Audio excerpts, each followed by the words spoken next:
Bonjour à tous, on se retrouve aujourd'hui pour la vidéo des favoris beauté du mois de février. C'est incroyable, le mois de février il est passé comme ça, j'ai rien compris. Mais voilà, on y est, j'essaie de vous faire les vidéos favoris pas trop tard parce que j'ai généralement l'habitude de prendre du retard sur ce genre de vidéos et voilà. Donc nous sommes le 1er mars, on y va, c'est parti. C'est une vidéo favori un petit peu différente des autres parce que d'habitude je vous présente beaucoup de soins et beaucoup de produits cheveux, mais là j'ai finalement beaucoup de maquillage. C'est voilà, ça a été un petit peu le mois achat et découverte du maquillage, je sais pas, j'en ai eu envie. Donc on va commencer comme d'habitude par les produits soins, il n'y en a pas beaucoup, et un flop dont je vais vous parler puisque c'est un vrai flop pour le coup. Donc on va commencer par les tops, et le top en ce moment c'est mon nettoyant anti-podès, donc c'est le Alléluia Lime and Patchouli Cleanser. Donc c'est une crème dont je vous en avais déjà parlé, que j'ai bien entamée. Et en fait je lui ai trouvé l'utilisation parfaite, c'est-à-dire que j'avais un petit peu du mal, je l'utilisais le matin mais je trouvais pas ça génial. En démaquillant je la trouvais pas extraordinaire, ça démaquillait mais sans plus. Et en fait la meilleure utilisation c'est une fois que je me suis démaquillée, donc en ce moment j'utilise l'eau micellaire démaquillante à l'eau d'orange de Bio Beauté by Nux, qui est, cela dit en passant, une excellente eau démaquillante, même si je préfère toujours la Sanoflore, mais celle-ci est vraiment très bien. Ensuite, j'applique sur mon visage sec et mains sèches le lait, donc j'applique une pompe de crème. Je mouille une éponge, j'enlève le tout avec de l'eau tiède, et je trouve que ça parfait hyper bien le maquillage, ça nettoie la peau. Ça la laisse super souple, hydratée, prête à recevoir la suite. Vraiment, voilà, je lui ai trouvé la parfaite utilisation. J'avais un petit peu de mal, j'ai eu du mal à l'apprivoiser, mais vraiment, dans cette utilisation-là, je le trouve absolument génial. Donc le flop qui était pour me démaquiller justement, c'était le démaquillant à l'huile de coco de chez Balm, dont c'est une marque dont j'adore le masque en poudre par exemple. Donc c'est une huile de coco 100% organique, bio-certifiée, 100% naturelle, etc.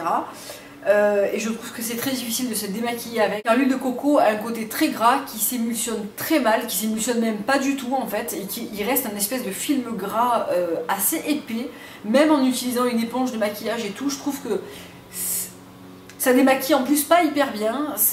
Du coup on est obligé d'utiliser un produit moussant en grande quantité pour enlever ce côté gras qui est vraiment désagréable. Voilà. Honnêtement, passez votre chemin. Parce que je comprends pas, une huile démaquillante c'est bien quand ça s'émulsionne, ça se transforme en lait, etc. Non, là ça se transforme en... Je mets de l'eau sur du gras qui est impénétrable. Donc je comprends pas trop cette huile démaquillante. Dernier produit soin pour le visage, c'est l'eau extraordinaire de fleur d'oranger de chez Melvita, que j'utilise en tant que tonique après m'être nettoyé la peau, mais surtout que je mélange à mon huile divine de chez Antipodès, que j'ai oublié de prendre avec moi, mais je vous l'avais déjà présenté. C'est une huile que je mets le soir, et en fait cette eau est un petit peu jolifiée, un peu beaucoup même jolifiée, et du coup c'est parfait. Je trouve qu'en la mélangeant, je mets 2 gouttes de ça et 2 gouttes d'huile, et ça permet, vous voyez, c'est assez, c'est pas très liquide, ça sent super bon la fleur d'oranger, et en la mélangeant avec mon huile, ça pénètre immédiatement dans la peau, ça laisse pas de fini gras, et j'ai toujours ce côté peau très joli le matin au réveil. Donc j'aime beaucoup l'association de ces deux produits. Et pour le reste, ma routine n'a absolument pas changé. J'utilise toujours mon sérum Osana que j'adore, qui d'ailleurs est en train de vraiment... Ça va pas tarder à se terminer. Toujours la crème Rejoice, toujours le masque vivant de chez Biologique Recherche, toujours le Aura Manuka. Voilà, je ne vous présente pas autre chose parce que j'ai toujours la même routine que j'aime énormément. Pour les produits cheveux, là aussi rien de nouveau, mais j'avais envie de vous reparler de 2 produits que j'ai adorés ce mois-ci. Tout d'abord, le shampoing à l'eau de mer de chez Startech. Donc celui-là c'est le éclaircissant naturel, donc spécifique pour les cheveux blonds. Donc il est sans sulfate, sans parabènes, sans silicone. Il sent merveilleusement bon l'été. Ça sent un peu le monoïl, l'eau de mer, enfin bref, odeur parfaite, shampoing parfait qui se rince bien. On n'a pas besoin d'utiliser de soins après, ils sont brillants, ils sont souples. Je vous ai fait une revue sur les shampoings Startech, sur 2 shampoings que j'avais découverts. Je vous invite à aller la voir si ça vous intéresse, en cas je vous la mettrai en barre d'infos. Mais c'est vraiment, c'est le shampoing quoi. Pourtant je tourne avec d'autres, hein, mais celui-ci vraiment, je l'aime vraiment beaucoup. Donc il est avec des sels minéraux, des oligo-éléments, des acides aminés, des oméga 3 et 6, de la phytokératine, du collagène marin et des algues. Et voilà, petit chouchou. Pour info, vous les trouvez sur le site Startech, et comme je le disais dans la vidéo Startech, mon ami qui fait de la coiffure à domicile ouvre son salon, donc ça a été retardé au mois d'avril parce qu'il y a eu quelques soucis, quelques retards, mais elle vendra les produits Startech, donc pour les Marseillaises ou les Aixoises en tout cas, vous pourrez les trouver chez elle. Deuxième produit que j'ai beaucoup utilisé ce mois-ci, qui est un produit qui contient des silicones, ça faisait longtemps que ça m'était pas arrivé, mais de temps en temps j'en utilise. C'est le BB Mending de chez Bumble Bumble, donc qui est un masque réparateur pour cheveux vraiment abîmés. Je trouvais que ces derniers temps j'avais les pointes qui étaient un petit peu plus sèches, etc. Donc problème complètement résolu, hein, vous allez le voir sur la vidéo, mais voilà, elles sont toutes belles, toutes douces. C'est de la bombe ce masque, c'est vraiment le masque quand vous avez les cheveux qui ressemblent plus à de la paille qu'à de la soie. Donc pour une réparation intensive appliquée une fois par semaine après le shampoing réparateur que moi j'utilise pas parce qu'il est trop riche pour moi. Donc voilà, on le laisse poser 10 minutes ou plus et on rince. Et donc c'est une formule super concentrée qui répare les cheveux abîmés par les produits chimiques en leur donnant force, brillance et protection. C'est un masque qui coûte cher, il coûte 42 € il me semble, mais honnêtement on en utilise très peu. Le tube ça fait un moment que je l'ai et j'en suis pas à la moitié je pense. Alors j'ai pas clairement les cheveux très abîmés, je le fais pas toutes les semaines, mais quand j'ai besoin d'un vrai coup réparateur sur mes cheveux, c'est mon allié. Et ensuite, alors je ne sais pas ce qui s'est passé, mais alors j'ai dévalisé des rayons maquillage. Alors le rayon bourgeois, j'achète de temps en temps des produits bourgeois, je trouve qu'ils ont des bons produits. C'est un peu ma marque de supermarché grande surface préférée, c'est vers elle que je vais quand j'ai besoin de quelque chose. Et là, mais le stand était rempli, il y avait plein de nouveautés, j'avais envie d'essayer plein de choses, donc j'ai acheté plein de choses. Donc voilà, allons-y. Alors on va commencer par le produit teint dont tout le monde a parlé, la CC Cream de chez Bourjois. Donc la CC Cream c'est une crème teintée un peu comme la BB Cream mais avec des pigments correcteurs. Et je trouve qu'elle a une très bonne couvrance. Je m'attendais à quelque chose de beaucoup plus léger. Donc moi je l'ai pris en teinte 32 beige clair. Et donc ça contient des pigments abricots anti-fatigue, des pigments verts anti-rougeur et des pigments blancs anti-taches. Et honnêtement, quand on n'a pas des problèmes de peau ou beaucoup de choses à cacher, ce petit produit est parfait je trouve et il remplit très bien son rôle. Il tient plutôt bien, il tient pas mat toute la journée mais il tient quand même bien et je trouve que ma foi il est très très bien. Rien à dire, pour un petit prix, rien à dire. Deuxième produit teint chez Bourjois que j'ai acheté qui est aussi une nouveauté, c'est le fond de teint Happy Light. Donc c'est celui-là et c'est celui que je porte aujourd'hui. Donc il paraît foncé mais en fait il n'est pas du tout du tout. Et c'est un fond de teint radieux, unifié sous toutes les lumières, pigments translucides, corrige sans masquer, lumière révélée, hydratation 8 heures. Ce que j'adore avec ce fond de teint d'abord c'est sa tenue, je trouve qu'il tient vraiment très bien. Il ne fait pas du tout briller, j'ai vraiment l'impression qu'il n'y a qu'une base d'eau et pas d'huile. Je le trouve vraiment bien, je l'ai appliqué ce matin et il est 5h30 et je trouve que franchement rien à dire quoi. Donc voilà, une jolie découverte. Donc je le poudre, j'ai ressorti la poudre Flower Perfection justement de chez Bourjois pour voir le combo et je trouve que ça fonctionne très bien. Donc en ce moment je délaisse mon Guerlain pour celui-là, voilà. Ensuite j'ai acheté deux produits correcteurs anti-cerne. Donc le premier c'est le CC Ice Cream. Donc c'est celui que je porte également aujourd'hui. Donc c'est celui qui est assorti à la CC Cream. Et c'est un correcteur qui se présente avec un petit embout comme ça. La teinte est assez claire mais elle illumine plutôt bien. Elle ne file pas, elle sèche mat. Et je trouve qu'elle corrige, alors elle ne corrigera pas des grosses cernes violacées, ça c'est clair et net. Mais elle unifie plutôt bien, elle assèche pas du tout le contour de l'œil, elle illumine. J'aime beaucoup. Pour 10 €, honnêtement j'aime beaucoup. Deuxième produit c'est le Happy Light, donc c'est le correcteur. Donc c'est un correcteur qui unifie et lisse sans figer les traits. Regard lumineux défatigué qui s'applique sur les cernes et sur les imperfections.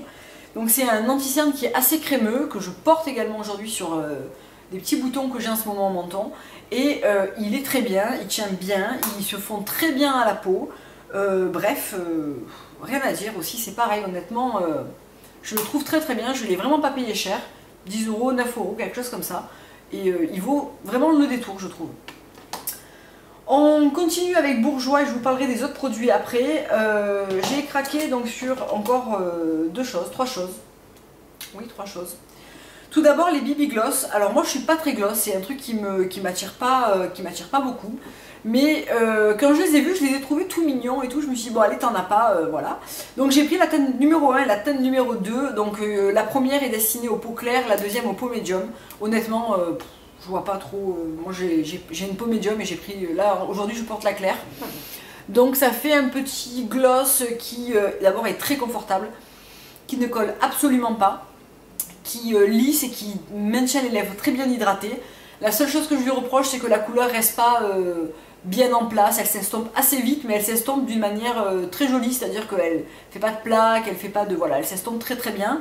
Et donc pour vous montrer ce que ça donne, donc c'est un petit pinceau au bout, donc ça j'aime bien. Je sais qu'il y en a qui n'aiment pas, mais moi j'aime bien. Donc la première c'est la pink, je crois, la teinte, bah, 01 quoi. Et la deuxième c'est plus dans le orange. Alors ça reste hyper discret sur les lèvres, hein, honnêtement. C'est un peu le produit lèvres que vous mettez quand vous savez pas quoi mettre. Et ma foi je les trouve très très jolies. C'est très confortable, j'aime vraiment beaucoup. Et donc c'est effet bonne mine, protecteur, hydratant, lissant, brillance, cristal. Donc voilà pour ces petits BB Gloss qui est... les BB Gloss c'est complètement un truc, voilà, hein, c'est des gloss quoi, hein, c'est des gloss soins on va dire. Donc j'ai bien aimé. Et j'ai adoré, adoré, adoré le rouge édition Velvet en couleur, Olé Flamingo. Donc ce produit est complètement dingue. C'est un rouge à lèvres crème au fini complètement mat, très poudré, qui a une pigmentation de fou. Donc c'est un embout gloss comme ça. Donc moi j'ai pris bien sûr une teinte hyper flashouille. Mais je trouve que ils sont assez confortables, ils tiennent très bien. Il dessèche pas trop, un petit peu parce que le côté mat poudré c'est toujours un côté légèrement desséchant, mais il n'est pas plus desséchant qu'un MAC par exemple, hein, voilà. Et la couleur est absolument magnifique et ça fait un côté hyper velours qui est je trouve juste magnifique. Donc voilà, c'est un fini complètement mat et franchement j'adore. Donc voilà, pour le Olé Flamingo, c'est ça? Je m'en souviens déjà plus. Oui, Olé Flamingo. Pour terminer, alors on a terminé avec Bourjois, je vais continuer avec un produit lèvres que j'ai acheté il y a 15 jours chez Laura Mercier, ça venait d'arriver. C'était un kit volume 6 Matte Red Lips, donc c'est un kit composé d'un crayon, d'un petit gloss de poche et d'un rouge à lèvres. Donc moi j'ai pris bien sûr les teintes rouges, hein, évidemment. Et on commence par ce rouge à lèvres qui est incroyable, qui est le... Comment s'appelle-t-il ? Comment s'appelle-t-il? Le Rouge Nouveau White Lace Lip Color en couleur mode. Donc c'est un sublime pour le printemps, il est vraiment magnifique. Rouge orangé, hyper pigmenté, complètement mat. Il est là. Et surtout ce qui est incroyable avec ce rouge à lèvres, c'est qu'une fois qu'on l'a posé, on ne le sent absolument pas. Il fait un truc super léger, poids plume, vraiment poids plume. Il dessèche pas du tout. Moi j'adore les rouges à lèvres mat et franchement la couleur est absolument dingue. Je l'adore, il est vraiment hyper confortable, très beau, il tient toute une matinée sans problème et avec une sensation de lèvres nues qui est incroyable. Ensuite dedans il y avait un petit gloss comme ça, couleur Poppy, donc qui est un très joli gloss rouge qui peut être complètement transparent ou un petit peu plus rouge, il est là. Donc appliqué en légèreté sur un baume, il fait un petit côté grenadine, et sinon appliqué en vraie couche, c'est un vrai rouge assez brillant qu'on peut cumuler avec le rouge à lèvres ou bien le porter seul. Et il y avait aussi un petit crayon rouge qui est parfaitement dans la tendance des deux. Voilà, qui est là et qui est très très bien. Donc c'est un petit kit très sympa, ils en ont fait plusieurs pour le printemps. Avec des couleurs plus neutres, plus nude. C'était la seule couleur flashy, donc c'est moi celle-là que je préfère. Mais vous trouverez des couleurs beaucoup plus nudes si ça vous intéresse. Et je l'ai payé 38,50 € pour les 3 produits. Donc voilà pour ça. Ensuite, je me suis baladée innocemment chez Sephora. Et j'ai acheté un petit blush Nars. Et je me suis dirigée vers la couleur Outlaw. Donc qui est une couleur que je porte d'ailleurs aujourd'hui, qui est un rose avec un petit glow très joli doré, qui a une pigmentation assez douce et qui est vraiment très très jolie. Donc voilà, Outlaw. Et je l'aime beaucoup, il a rejoint ses petits copains bien sagement dans mon tiroir. Et j'avais oublié, chez Laura Mercier, je me suis aussi acheté un crayon que je porte aussi aujourd'hui. Je porte tout aujourd'hui en fait, qui est le crayon Black Gold. Donc je vais essayer de me rapprocher. Est-ce que vous allez y voir quelque chose? C'est un doré avec du pigment noir à l'intérieur. Je trouve ça très très beau. On peut l'utiliser en base, on peut l'utiliser en col. C'est la version crayon du Black Cara et je trouve ça hyper beau parce que selon l'angle vers lequel on le regarde, il est plus noir ou plus doré. Et c'est un doré un peu hors vieilli que je trouve magnifique. On peut le poser dans un waterline, on peut le travailler avec du noir, on peut s'en servir en base. J'aime beaucoup les crayons Laura Mercier et celui-ci est vraiment très très sympa. Et pour terminer, quelques produits ongles. Ça fait très longtemps que je ne vous présente pas de vernis, etc. Alors que je me vernis les ongles finalement quasiment tout le temps. Je suis passée par une petite période du désert avec la guitare parce que j'avais pas compris qu'en fait je pouvais mettre du vernis et que ça allait pas forcément être massacré par ma guitare. Donc voilà, j'en remets depuis un certain temps maintenant. Donc la première chose chez Sephora que j'ai acheté, parce qu'en fait il y avait une offre pour 2 mini achetés, un mini offert. Donc du coup j'en ai choisi 3 bien sûr et j'ai choisi 2 couleurs et j'ai choisi un top coat à effet gel que je suis très surprise parce que je trouve qu'il est très ressemblant avec le Dior, alors je sais pas si se trouve encore ou pas le Dior effet gel, mais je trouve qu'il est très très ressemblant. Donc la première couleur que j'ai prise c'est Blackjack, qui est un noir un peu holographique comme ça, qui est très joli, plutôt un duochrome, pas forcément un holo mais plutôt un duochrome qui est hyper beau. Le Play My Way qui est celui que je porte aujourd'hui, voilà, et donc le petit top coat à effet gel qui se présente comme ça, que je porte pas aujourd'hui mais que j'ai porté sur une manucure juste avant celle-là, et je trouve que l'effet est franchement pas mal du tout. Donc moi je m'en sers plus pour 2 jours après pour raviver ma couleur et lisser complètement la brillance, etc. Je trouve qu'il fonctionne extrêmement bien pour le petit prix. Moi les vernis Sephora je les aime beaucoup parce que je trouve que c'est des petits vernis. Alors ils sont de moins en moins chers mais par contre l'application est géniale. Le pinceau est panoramique, c'est souvent des monocouches. Là le rouge j'ai qu'une seule couche hein, et mon vernis a 4 jours. Donc je me fais ça à la pub télé et franchement avec ce vernis, avec ce pinceau bien plat, un peu langue de chat, etc. on arrive à faire un contour de l'ongle qui est franchement super net et voilà, j'adore quoi. Et donc je me suis aussi racheté une base et un top coat et honnêtement je pense que c'est à ça que je dois la tenue de mon vernis parce qu'honnêtement 4 jours il est quand même bien brillant, il ne s'est pas du tout effrité, le bout c'est légèrement usé hein, évidemment, mais honnêtement je trouve qu'il ne fait pas vernis de 4 jours quoi. Donc j'ai pris 2 produits de chez Sally Hansen. Donc le premier c'est le Double Duty qui en fait qui fait base et top coat, et le deuxième c'est le Instant Dry, donc c'est le top coat vernis de protection qui sèche et qui protège. Alors je sais pas lequel des deux parce que honnêtement les vernis Sephora moi je les trouve bien parce qu'on peut en changer souvent, etc. mais je trouve pas que ça soit les vernis qui ont la tenue du siècle quoi hein, ça c'est clair hein. Mais avec ces produits là du coup ils m'ont fait 4 jours et je vais encore le garder ce soir et demain je pense, donc ça fera un 5 jours pour un petit vernis Sephora en une seule couche. Je suis plutôt contente. Donc bon produit Sally Hansen, moi j'ai déjà les produits pour les cuticules, etc. de chez eux, j'en suis très contente. Donc voilà. En plus j'avais 20% chez Sephora, donc c'est pas des produits qui sont très chers, ils coûtent dans les 10 €. 20% dessus, c'est toujours ça de gagner. Et le dernier produit pour les ongles que je vais vous présenter, c'est un Butter London que j'adore, qui est la couleur Royal Navy. Et qui est un bleu marine hyper beau, crème, voilà, c'est celui que j'ai porté avec l'effet gel et je l'ai trouvé absolument magnifique. Je n'ai plus de batterie donc je vous laisse, je vous fais de gros bisous et je vous dis à très bientôt pour une prochaine vidéo. Au revoir.